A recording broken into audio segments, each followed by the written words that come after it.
Assalamualaikum warahmatullahi wabarakatuh. Selamat datang, para pembaca setia. Kali ini, saya akan berbagi sebuah kisah nyata yang terjadi di sebuah rumah sakit tua. Konon, ada satu lantai yang tidak boleh dihuni, tapi beberapa orang tetap menginap di sana, dan mereka mengalami hal-hal di luar nalar. Apakah ini hanya mitos, atau ada sesuatu yang benar-benar bersemayam di sana? Mari kita simak kisahnya bersama. Malam itu, angin berhembus pelan, membawa aroma antiseptik yang bercampur dengan sesuatu yang lebih samar, seperti bau bunga layu yang sudah terlalu lama dibiarkan di sudut ruangan. Rumah sakit itu berdiri sunyi, hanya dipecah oleh langkah-langkah suster yang sesekali melintas di lorong panjang. Di lantai 5, seorang pria muda, Bayu, membersihkan lantai dengan sapunya. Ia baru bekerja sebagai petugas kebersihan di sini, menggantikan beberapa orang sebelumnya yang entah mengapa selalu berhenti dalam waktu singkat. Malam ini, seperti malam-malam sebelumnya, ia bekerja sendirian. Namun, ada sesuatu yang terasa berbeda. Saat ia mengepel lantai di depan salah satu kamar yang katanya sudah lama kosong, ia merasa ada yang mengawasinya. Dari celah kaca kecil di pintu kamar, ada seseorang di dalam. Seorang perempuan. Bayu berhenti, menatap balik sosok itu. Perempuan itu tersenyum. Tapi senyumnya tidak biasa. Bibirnya terlalu pucat, terlalu kaku, dan matanya kosong. Bayu menelan ludah, mencoba mengabaikan rasa takut yang mulai merayap di tengkuknya. Tapi kemudian, pintu kamar itu berderit terbuka. Pelan. Tanpa ada yang menyentuhnya. Dan suara lirih, berbisik di telinganya. "Ikut aku." Bayu menatap pintu kamar itu dengan jantung berdegup kencang. Suara bisikan itu masih terngiang di telinganya. Udara di sekitar mendadak terasa lebih dingin, seolah-olah ada sesuatu yang tidak kasat mata tengah mengawasinya. Tapi, siapa perempuan itu? Dan mengapa kamar yang katanya sudah lama kosong itu justru berpenghuni? Bayu baru bekerja di rumah sakit ini kurang dari 2 minggu. Ia tidak banyak tahu tentang tempat ini, kecuali desas-desus yang didengarnya dari sesama petugas kebersihan. Mereka bilang, ada yang aneh di lantai 5. Banyak pekerja yang hanya bertahan sehari atau 2 hari, lalu pergi begitu saja tanpa memberi alasan yang jelas. Tapi Bayu bukan tipe orang yang mudah percaya pada hal-hal gaib. Baginya, cerita-cerita seperti itu hanyalah bualan untuk menakut-nakuti orang baru. Rumah sakit ini, yang dulunya merupakan pabrik tua sebelum direnovasi, sudah lama dikenal memiliki reputasi angker. Terletak di pinggiran kota, bangunannya menjulang tinggi dengan arsitektur yang terkesan suram. Lorong-lorongnya panjang, dengan pencahayaan redup yang seringkali berkedip-kedip tanpa alasan. Lantai 5, tempat Bayu ditugaskan, dulunya adalah bagian dari pabrik yang terbakar hebat bertahun-tahun lalu. Api yang melahap bangunan itu menewaskan beberapa pekerja, termasuk seorang perempuan muda yang diduga terjebak di salah satu ruangan. Siapapun yang bekerja di rumah sakit ini tahu, lantai 5 jarang digunakan. Beberapa kamar diubah menjadi tempat istirahat bagi keluarga pasien, tetapi tidak ada yang pernah menginap lebih dari 1 malam. Beberapa petugas kebersihan sebelumnya mengaku mendengar suara langkah kaki di lorong kosong, melihat bayangan bergerak di ujung ruangan, atau bahkan merasakan tarikan dingin di pergelangan tangan mereka saat sedang bekerja. Bayu menghela napas panjang, mencoba mengabaikan pikirannya yang mulai liar. Ia menggenggam erat gagang pel, memaksakan dirinya untuk tetap bekerja. Ini cuma sugesti, gumamnya pelan, mencoba menenangkan dirinya sendiri. Tapi ketika ia melangkah mundur, tubuhnya tiba-tiba membeku. Dari sudut matanya, ia melihat sesuatu di balik kaca kecil pintu kamar itu. Perempuan tadi masih ada di sana. Tapi kali ini, senyumnya melebar terlalu lebar, seperti sesuatu yang tidak mungkin dilakukan oleh manusia biasa. Bayu merasakan bulu kuduknya meremang. Tangannya gemetar, tapi ia memaksa dirinya untuk tetap berdiri di tempatnya. Senyum perempuan itu tidak normal. Terlalu lebar. Terlalu dingin. Lalu, sesuatu yang tidak masuk akal terjadi. Perempuan itu mengangkat tangannya perlahan, dan dalam sekejap, lampu di lorong lantai 5 berkedip-kedip liar sebelum padam sepenuhnya. Bayu kini berdiri dalam kegelapan total, hanya diterangi cahaya samar dari jendela besar di ujung lorong. Suara bisikan kembali terdengar. Kali ini lebih dekat. "Ikut aku." Bayu ingin berlari, ingin meninggalkan lorong itu dan turun ke lantai bawah. Tapi tubuhnya terasa berat, seakan ada sesuatu yang mencengkeram kakinya. Nafasnya tersengal. Dadanya berdebar keras. Lalu, pintu kamar di depannya berderit terbuka. Perlahan, Bayu mundur selangkah. Napasnya semakin tidak beraturan. Udara dingin menyelinap ke tulangnya, dan ia merasakan kehadiran sesuatu yang tidak terlihat. Tanpa bisa menahan rasa ingin tahunya, ia menoleh ke dalam kamar yang kini terbuka lebar. Ruangan itu kosong. Gelap dan berdebu, seperti sudah lama tidak digunakan. Tirai jendela berkibar pelan tertiup angin, dan ranjang besi di sudut ruangan terlihat tua dan berkarat. Tapi kemudian, Bayu melihat sesuatu di lantai. Bekas gosong. Seolah-olah ada sesuatu yang terbakar di sana, meninggalkan noda hitam pekat di lantai keramik. Dan di tengah bekas gosong itu, ada sesuatu yang membuat Bayu ingin menjerit. Sebuah gaun putih. Lusuh, terbakar di bagian ujungnya, dan masih menempel di lantai seakan pemiliknya baru saja menghilang begitu saja. Bayu melangkah mundur, tapi sesuatu mencengkeram bahunya dengan kuat. Dingin. Kasar. Lalu sebuah suara, kali ini terdengar jelas di telinganya. Kamu sudah melihatku, sekarang kamu tidak bisa pergi. Bayu menoleh dengan cepat, dan matanya membelalak. Perempuan itu kini berdiri tepat di belakangnya. Wajahnya sudah tidak tersenyum lagi. Kini, ia menatap Bayu dengan mata kosong dan hitam pekat, seperti jurang tanpa dasar. Lalu, ruangan itu berubah. Dinding yang tadinya bersih kini dipenuhi jelaga dan bekas api. Suara teriakan samar terdengar dari kejauhan, dan aroma daging terbakar memenuhi udara. Bayu ingin berteriak, ingin melarikan diri, tapi tubuhnya membeku. Tangan perempuan itu bergerak ke arah tenggorokannya. Bayu mencoba berteriak, tapi tidak ada suara yang keluar. Gelap. Bayu tersentak. Tubuhnya jatuh ke lantai dengan napas tersengal. Ia terbangun di lorong rumah sakit, terbaring di lantai dingin dengan tubuh berkeringat. Seketika, ia mengedarkan pandangan, mencoba memahami apa yang baru saja terjadi. Kamar tempat perempuan itu berada kini tertutup rapat, seperti tidak pernah terbuka sebelumnya. Tidak ada bekas gosong di lantai, tidak ada bau terbakar, tidak ada suara jeritan. Hanya keheningan yang menguasai lantai 5. Bayu meraba lehernya, masih terasa dingin, seolah sesuatu benar-benar telah mencengkeramnya. Dengan sisa keberanian yang ia miliki, ia bangkit perlahan. Lututnya masih lemas, tapi ia memaksakan diri untuk melangkah. Namun, sebelum ia bisa pergi, sesuatu menarik perhatiannya. Di lantai, tepat di depan kamar itu, ada selembar kain putih. Gaun. Gaun yang sama seperti yang ia lihat di dalam kamar tadi. Bedanya, kali ini gaun itu tampak lebih bersih, tidak terbakar, seperti baru saja dicuci.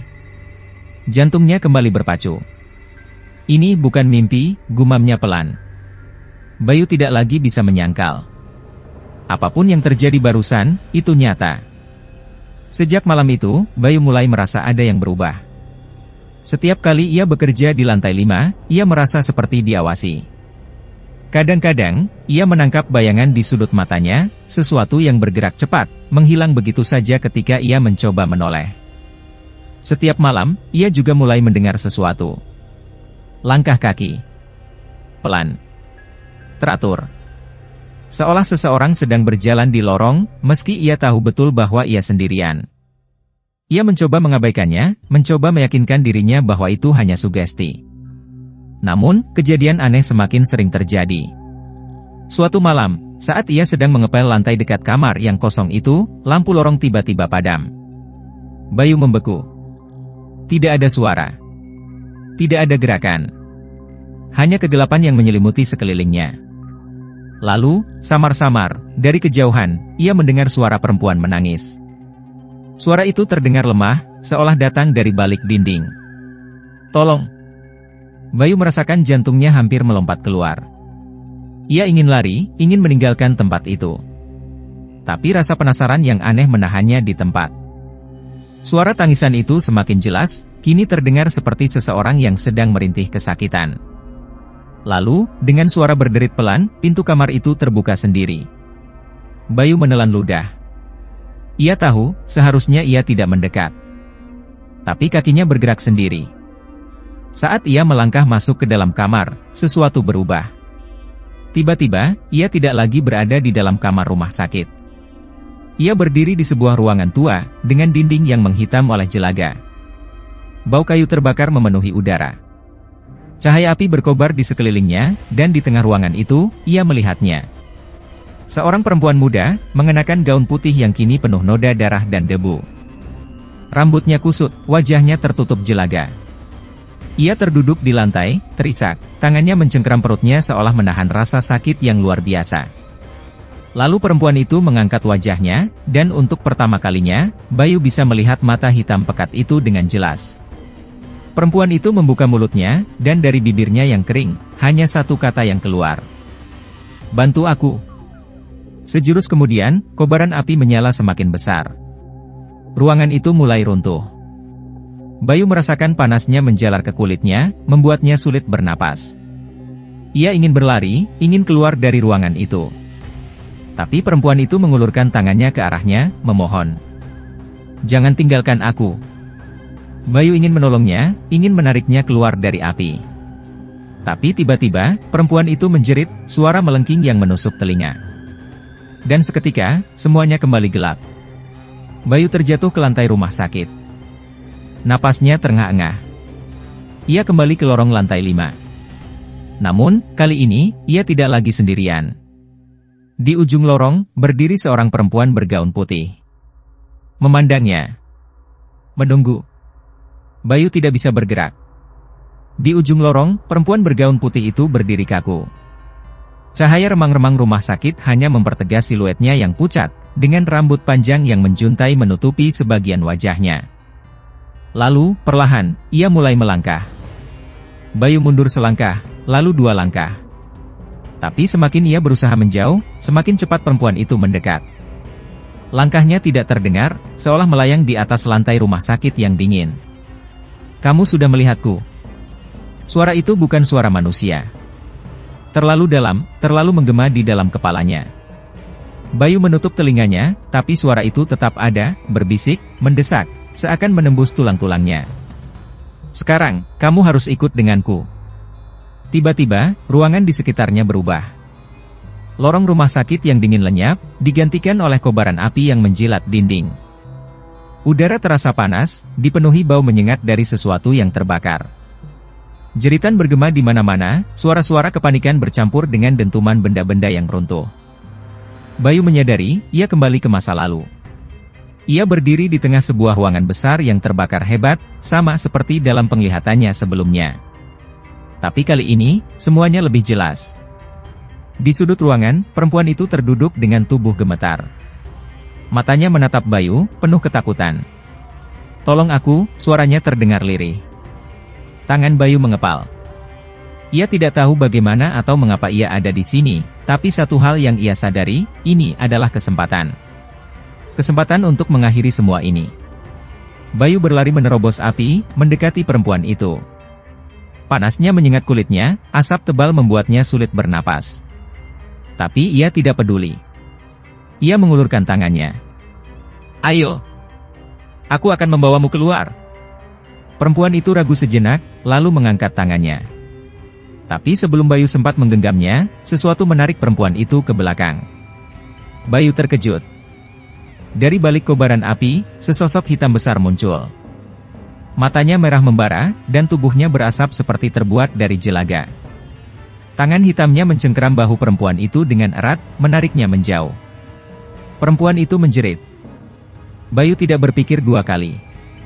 Ia melompat ke depan, berusaha merebut perempuan itu dari cengkeraman makhluk itu.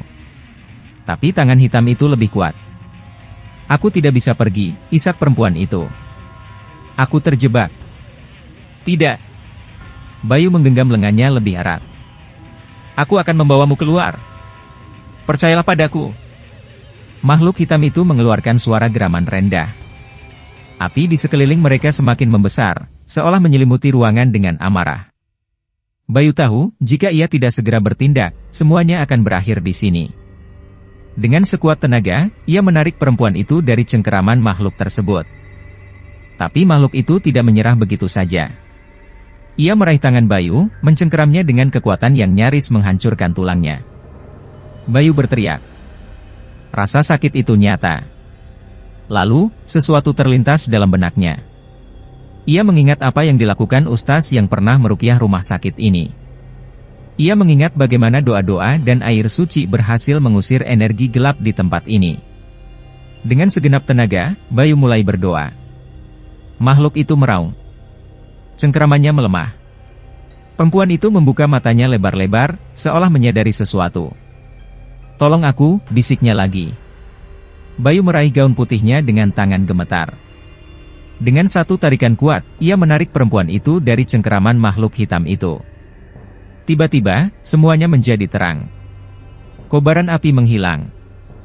Jeritan-jeritan lenyap. Bayu tersentak, kembali berdiri di lorong rumah sakit yang dingin. Di depannya, perempuan itu berdiri, menatapnya dengan mata yang kini dipenuhi kelegaan. Lalu, perlahan, sosoknya mulai memudar. Terima kasih, bisiknya sebelum lenyap sepenuhnya. Bayu terduduk di lantai, napasnya masih berat. Ia tahu semuanya telah berakhir. Tapi sebelum ia bisa merasa lega, ia mendengar suara berbisik di telinganya. Suara yang berbeda. Kau pikir ini sudah selesai? Bayu masih duduk di lantai lorong lantai 5, dadanya naik turun dengan napas tersengal. Keringat dingin membasahi pelipisnya, dan tangannya masih gemetar hebat. Matanya menatap kosong ke depan, tempat di mana perempuan itu tadi berdiri sebelum akhirnya menghilang. Ruangan kembali sepi. Tak ada lagi suara jeritan, tak ada lagi kobaran api, dan tak ada lagi sosok hitam menakutkan itu. Sudah berakhir. Atau, begitulah yang ia pikirkan. Saat Bayu mencoba berdiri, suara itu kembali terdengar. Kau pikir ini sudah selesai? Suara berat dan berbisik itu menyelinap ke telinganya, mengirimkan gelombang ketakutan yang merayap dari tengkuk hingga ujung kakinya. Bayu menoleh cepat, tapi tidak ada siapapun di belakangnya. Ia menggigit bibirnya, menahan diri untuk tidak panik. Sudah selesai, bisiknya pada dirinya sendiri. Ini sudah selesai. Namun, pikirannya tidak bisa mengabaikan perasaan aneh yang masih menyelimuti udara di sekitarnya. Ia harus pergi dari sini. Bayu memaksakan dirinya untuk berjalan, meninggalkan lorong panjang yang kini terasa lebih sunyi dari sebelumnya. Setiap langkahnya terdengar bergema di dinding yang dingin, seakan ada sesuatu yang mengawasi dari balik bayangan. Ketika ia tiba di tangga darurat, ia mendengar suara-suara dari lantai bawah. Para perawat sedang berbincang di meja resepsionis. Ada suara langkah kaki petugas keamanan yang tengah berpatroli. Kehidupan normal di rumah sakit ini berjalan seperti biasa, seakan tidak ada yang terjadi di lantai 5 beberapa menit lalu. Bayu turun perlahan, mencoba menenangkan dirinya. Tapi begitu ia tiba di lantai dasar, seorang perawat mendekatinya. Wah, Mas Bayu, mukanya pucat banget. Kenapa? Ada yang gak beres di atas? Bayu terdiam sejenak, mencoba merangkai kata-kata. Haruskah ia menceritakan semuanya? Apakah ada yang akan percaya? Akhirnya, ia hanya menggeleng. Gak apa-apa, Mbak. Cuma kecapean. Perawat itu mengangguk pelan, meski ekspresinya masih terlihat ragu. Kami dengar ada suara aneh tadi malam dari lantai 5, katanya. Kayak suara orang menangis. Bayu menelan ludah. Ia tidak ingin membahasnya lebih lanjut, jadi ia hanya tersenyum tipis dan segera berjalan menuju ruang staf. Namun, sebelum ia masuk, sesuatu di papan pengumuman menarik perhatiannya. Ada selembar foto hitam putih yang tertempel di sana, bersama dengan beberapa artikel lama tentang rumah sakit ini. Bayu mendekat, matanya menyusuri teks-teks pudar itu hingga akhirnya berhenti pada satu nama yang membuat jantungnya hampir berhenti berdetak. Tragedi kebakaran pabrik, seorang perawat muda meninggal dalam insiden tragis. Bayu menatap foto yang terpampang di bawah judul itu. Seorang perempuan dengan senyum lembut, mengenakan seragam lama perawat. Rambutnya panjang, jatuh ke bahu dengan rapi. Wajah yang sama dengan sosok yang menghantuinya di lantai 5. Bayu merasakan lututnya melemas. Ini tidak mungkin kebetulan. Perempuan itu nyata. Dan ia bukan sekadar bayangan dari masa lalu. Ia adalah seseorang yang pernah ada. Dan ia masih di sini. Bayu memalingkan wajah dari foto itu, mencoba mengatur napasnya. Ia merasa seolah ada sesuatu yang menempel di tubuhnya, sesuatu yang tidak bisa ia lihat, tetapi ia tahu pasti keberadaannya. Malam itu, ketika ia akhirnya pulang ke kos, Bayu berharap semuanya benar-benar berakhir. Ia berharap bahwa setelah malam mengerikan itu, ia tidak akan pernah lagi merasakan tatapan kosong dari mata hitam pekat itu. Namun, saat ia membuka pintu kamar dan menyalakan lampu, ada sesuatu yang berubah. Di mejanya, tergeletak sehelai kain putih. Gaun yang sama seperti yang ia lihat di lantai 5. Masih bersih. Masih utuh. Seolah baru saja diletakkan di sana oleh seseorang. Atau sesuatu. Bayu mundur perlahan, tenggorokannya tercekat. Lalu, dari sudut cermin kamar, ia melihatnya. Seorang perempuan berdiri diam di belakangnya. Senyumnya kembali melebar. Bayu tidak bisa bergerak. Sosok perempuan itu masih ada di sana, berdiri di sudut cermin kamarnya. Gaun putih yang lusuh itu jatuh menyentuh lantai, dan rambut panjangnya menutupi sebagian wajahnya. Tapi satu hal yang jelas terlihat, senyumnya. Senyum yang terlalu lebar, terlalu kaku. Bayu menelan ludah. Dadanya berdegup kencang. Ia ingin menoleh, ingin memastikan apakah perempuan itu benar-benar ada di belakangnya atau hanya refleksi aneh dari cermin. Namun, sebelum ia bisa melakukan apapun, lampu kamar tiba-tiba berkedip. Dan dalam sekejap, sosok itu menghilang. Cermin hanya memantulkan bayangan kamarnya yang kosong. Bayu berdiri kaku selama beberapa saat. Kakinya terasa lemas, keringat dingin membasahi pelipisnya. Ia berusaha meyakinkan dirinya bahwa semua ini hanyalah efek kelelahan. Bahwa apa yang ia alami di rumah sakit hanyalah mimpi buruk yang terbawa hingga ke dunia nyata. Tapi ia tahu, ini bukan mimpi. Ia berjalan mendekati meja, menatap gaun putih yang masih tergeletak di sana. Ia tidak berani menyentuhnya. Entah kenapa, ada sesuatu yang membuatnya merasa bahwa jika ia menyentuh kain itu, sesuatu yang lebih buruk akan terjadi. Malam itu, Bayu tidak bisa tidur. Ia duduk di sudut kamarnya, memeluk lutut sambil terus menatap cermin, berjaga-jaga kalau sosok itu kembali muncul. Tapi hingga pagi menjelang, tidak ada yang terjadi. Seminggu berlalu. Bayu akhirnya kembali bekerja di rumah sakit, tapi kali ini ia meminta dipindahkan ke lantai yang lebih rendah. Ia tidak ingin menginjakkan kaki di lantai 5 lagi. Tidak setelah apa yang terjadi. Namun, ketenangan itu tidak berlangsung lama. Suatu hari, ketika ia sedang beristirahat di kantin rumah sakit, seorang perawat duduk di sebelahnya. "Mas Bayu masih sering dengar suara aneh di lantai 5?" Tanyanya sambil menyeruput kopinya. Bayu hanya menggeleng pelan. "Aku udah nggak kerja di sana lagi." Perawat itu mengangguk. "Pantes. Soalnya, beberapa hari ini, ada yang baru ngalamin kejadian aneh di lantai 5. Bayu menoleh. "Maksudnya?" Perawat itu menatapnya serius. "Kemarin malam, ada pasien yang menginap di hotel rumah sakit. Dia ngelapor kalau ada perempuan masuk ke kamarnya. Awalnya dia kira itu perawat yang datang buat periksa infus, tapi pas dilihat lebih dekat." Bayu merasakan tengkuknya meremang. Wajah perawat itu katanya terlalu pucat. Dan senyumnya terlalu lebar. Bayu tidak berkata apa-apa.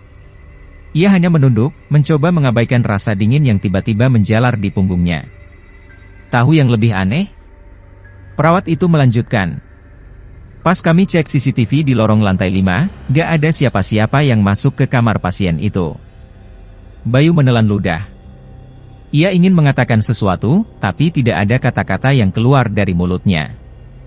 Akhirnya, ia hanya berdiri dan berjalan keluar dari kantin, meninggalkan perawat itu yang masih bercerita kepada rekan-rekannya. Malam itu, Bayu kembali ke kosnya lebih awal. Ia masih mencoba meyakinkan dirinya bahwa semua ini hanyalah kebetulan. Bahwa perempuan itu telah pergi, bahwa lantai 5 kini sudah aman. Tapi saat ia membuka pintu kamarnya, ia mendapati sesuatu yang membuatnya kembali membeku. Di mejanya, gaun putih itu sudah tidak ada. Sebagai gantinya, ada sesuatu yang lain. Sebuah cermin kecil. Dan di permukaannya, ada bekas sidik jari. Sidik jari yang terlalu kecil untuk menjadi miliknya. Di bawah cermin itu, ada secari kertas. Hanya ada satu kalimat yang tertulis di sana. Aku masih di sini. Sampai hari ini, tidak ada yang tahu apa yang sebenarnya terjadi di lantai 5 rumah sakit itu. Beberapa orang percaya bahwa roh perempuan itu sudah tenang setelah Bayu membantunya keluar dari kebakaran masa lalu. Tapi ada juga yang percaya bahwa ia tidak pernah benar-benar pergi, hanya pindah, mencari tempat baru untuk menetap. Dan Bayu? Ia berhenti dari pekerjaannya di rumah sakit sebulan kemudian. Ia mencoba melupakan semuanya, mencoba menjalani hidup normal. Tapi setiap malam, ketika ia sendirian di kamar, ia masih bisa merasakan sesuatu. Tatapan yang mengawasi dari balik cermin. Bayu tidak pernah lagi menatap bayangannya sendiri terlalu lama. Karena ia takut, suatu saat, bayangan itu akan tersenyum kembali. Dan kali ini, bayangan itu bukan dirinya. Demikianlah kisah yang terjadi di lantai 5 rumah sakit itu. Misteri tentang perawat bergaun putih masih menjadi pertanyaan besar. Apakah ia telah tenang, atau masih menunggu seseorang yang lain? Semoga cerita ini menjadi pengingat bagi kita semua untuk selalu berhati-hati dan tidak menantang sesuatu yang tidak terlihat. Jika kalian mengalami hal serupa, jangan ragu untuk mencari perlindungan. Sampai jumpa di cerita berikutnya. Wassalamualaikum warahmatullahi wabarakatuh.